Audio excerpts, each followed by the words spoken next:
Hello, hi. So today we are doing Unit 11 of CFN2 and the name of the unit is Nutrition Through Life Cycle, the School Age. So in this unit we will be talking about nutrition in a particular time period that is school age. जब बच्चे 6 से 12 साल की उम्र के होते हैं तो उनका ग्रोथ पैटर्न किस तरीके से होता है। ये जो टाइम पीरियड होता है इसे हम मिडिल चाइल्डहुड पीरियड बोलते हैं। इस टाइम पे ग्रोथ स्टीडी होती है, मतलब ग्रोथ तो हो रही होती है लगातार, लेकिन वो स्लो होती है एज कम्पेयर टू इन्फेंसी और अडोलसेंस। अगर हम अडोलसेंस जो कि 12 साल से ज़्यादा के बच्चे होते हैं और इन्फेंसी 5 साल से कम से कंपेयर करें ग्रोथ, तो उस टाइम पे ज़्यादा ग्रोथ होती है। मिडिल चाइल्डहुड में उतनी ग्रोथ नहीं होती, स्लो होती है ग्रोथ। अब फिजिकल चेंजेस क्या क्या देखे जाते हैं बच्चों में इस टाइम पीरियड में, तो बच्चे जो होते हैं उनकी हाइट जो होती है वो 5 से 6 सेंटीमीटर बढ़ती है एनुअली और 2 से 3 किलो बढ़ता है वेट। तो ये एनुअली मतलब हर साल ये डिफरेंस देखा जाता है उनकी बॉडी में। जेंडर डिफरेंस की बात करें कि लड़का और लड़की इनकी ग्रोथ में क्या डिफरेंस देखा जाता है, तो लड़कियां जो होती हैं वो 10-11 साल की उम्र में उनमें ज़्यादा ग्रोथ देखी जाती है, उनके अंदर ज़्यादा ग्रोथ डेवलप हो जाती है एज़ कम्पेयर टू बॉयज़, जो कि एक टेम्प्रेरी ग्रोथ होती है। मतलब वो टेम्प्रेरी बहुत लंबी और बहुत हैवी लगने लगती हैं लड़कों के सामने। बॉडी में क्या डेवलपमेंट होती है, स्केलेटल मैच्योरेशन तो होती ही रहती है। परमानेंट टीथ आना शुरू हो जाते हैं 6 साल की उम्र से। अब इस टाइम पे क्या न्यूट्रिशनल रिक्वायरमेंट होती है, कोई स्पेशल न्यूट्रिएंट नीड नहीं होती इस टाइम पे। बस ये ध्यान रखना है कि एक वेल बैलेंस्ड डाइट हो जिससे कि अपकमिंग अडोलसेंट के लिए ग्रोथ बनी रहे। अब एनर्जी की बात करें कि एनर्जी रिक्वायरमेंट क्या होती है, तो एनर्जी की रिक्वायरमेंट डिपेंड करती है एक्टिविटी लेवल पे। अगर बच्चा बहुत ज़्यादा एक्टिव है तो उसे ज़्यादा कैलोरीज़ की ज़रूरत है उन एक्टिविटीज़ से जिसमें कि ज़्यादा बॉडी की मूवमेंट नहीं होती। आयरन की बात करें तो आयरन पर्टिकुलरली इंपॉर्टेंट होता है लड़कियों के लिए, ताकि वो अपने आप को जो मेंस्ट्रुएशन का टाइम है उसके लिए अपने आप को प्रिपेयर कर सके।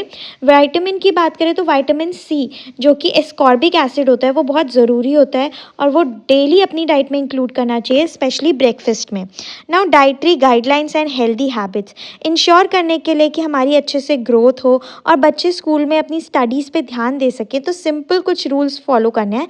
सबसे पहले नेवर स्किप योर ब्रेकफास्ट, कभी भी ब्रेकफास्ट स्किप नहीं करना चाहिए। एक अच्छे अटेंशन स्पैम के लिए और इरिटेबिलिटी को प्रिवेंट करने के लिए बहुत ज़रूरी है कि बच्चे कभी भी ब्रेकफास्ट स्किप ना करें। अवॉइड जंक फूड, जो फ्राइड फूड होता है उसको लिमिट कर देना चाहिए। फ्राइड, ऑयली, हाई शुगर वाले फूड को नहीं खाना चाहिए क्योंकि इससे ओबेसिटी हो सकती है और डेंटल प्रॉब्लम्स भी हो सकती हैं, कैविटीज़ भी। तो जितना हो सकता है जंक फूड को अवॉइड करना चाहिए। Hydration is very important, plenty of water should be taken, तो पानी पीते रहना चाहिए लगातार। अलग अलग फूड ग्रुप्स के item, variety of items include करने चाहिए, जैसे protein, serial, fruits and vegetables, ये सारी चीज़ें अपनी डाइट में इंक्लूड करनी चाहिए। अब डेली अगर हम देखें क्या क्या होना चाहिए डाइट में, तो डेली नीड्स को पूरा करने के लिए एक बच्चे की डाइट में मिल्क होना चाहिए अराउंड 500 ml, देन दाल होनी चाहिए around 2 servings that is 60 gram, and vegetables there should be 300 grams including leafy vegetables, yellow types. then fruits की बात करें तो एक सर्विंग मतलब 100 ग्राम फ्रूट्स। शुगर होना चाहिए 20 to 30 ग्राम एंड फैट्स होना चाहिए 30 to 35 ग्राम। तो ये ज़रूरी है एक बच्चे की डाइट में इंक्लूड करना डेली नीड्स को पूरा करने के लिए।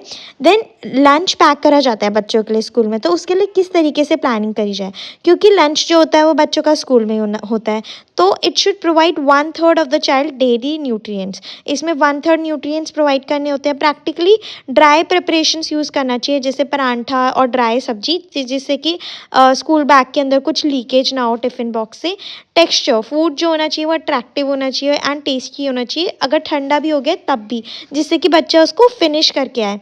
उसके अलावा एड ऑन्स जैसे कि एक फ्रूट इंक्लूड कर दिया, बनाना या एप्पल, या कोई न्यूट्रिशनल स्नैक, या जैसे कि चिक्की जो बनती है ना गुड़ और पीनट्स की, वो इंक्लूड कर दिया, या लड्डू इंक्लूड कर दिया। बिस्किट्स की जगह आप कुछ ऐसा इंक्लूड कर सकते हो स्नैक। अब एक सैम्पल मेन्यू देख सकते हैं, जैसे कि ब्रेकफास्ट में परांठा, उपमा प्लस मिल्क या एग या एक फ्रूट दे दिया। देन लंच में चपाती, दाल, leafy vegetable, salad, curd. Then during the evening time आप टी ले सकते हो या फिर मिल्क ले सकते हो विद ब्रेड एंड बटर और चिक्की। डिनर के टाइम पे rice, chapati, vegetable, dal, salad. So this is all about this unit, जिसमें हमने समझा कि जो मिडिल चाइल्डहुड के टाइम पे क्या क्या न्यूट्रिशंस का हमें ध्यान रखना चाहिए। Thank you for watching. I hope you like this video. If you like this video, do give it a thumbs up. Subscribe to my channel for more such videos. Thank you for watching.